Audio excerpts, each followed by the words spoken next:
The purpose of this screencast today is for school personnel that are creating their own events to be located on their school ESCworks calendar.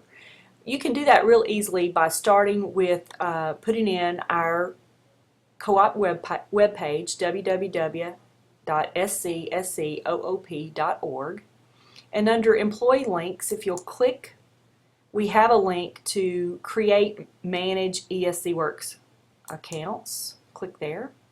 It's going to bring you to the login page for ESCworks.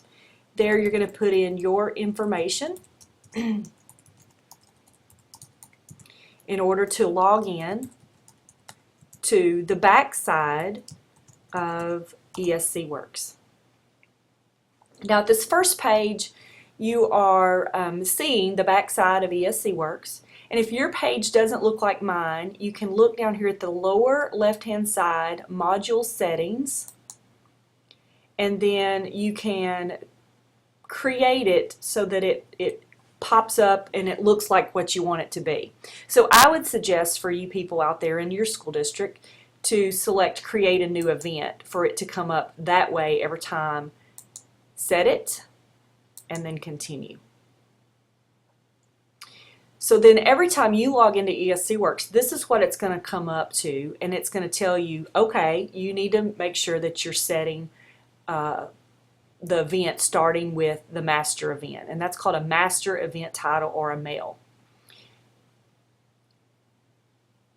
Now at that point you're creating that event. Hopefully you've already got that MEL established. If you haven't got a MEL established, then you need to click on master events and then create,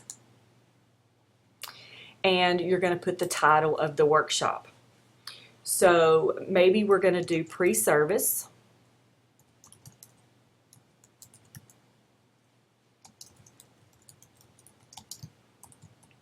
And I've titled it. And then I'm going to put a description in. This workshop is for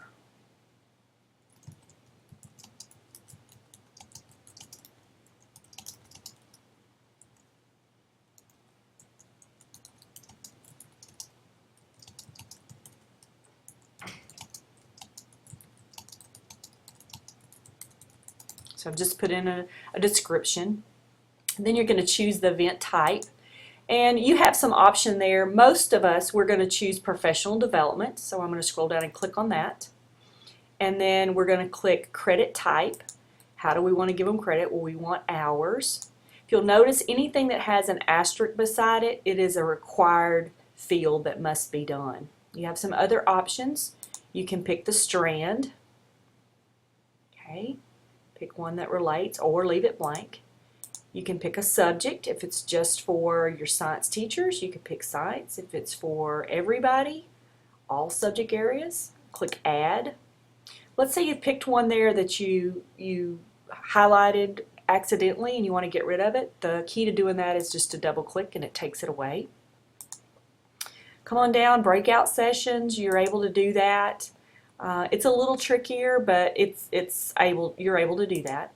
And then audience, if it's pre-K-12 or if it's K-12, you can add it. If you want to go on down, notice that there's lots of different choices there that you can add for different staff.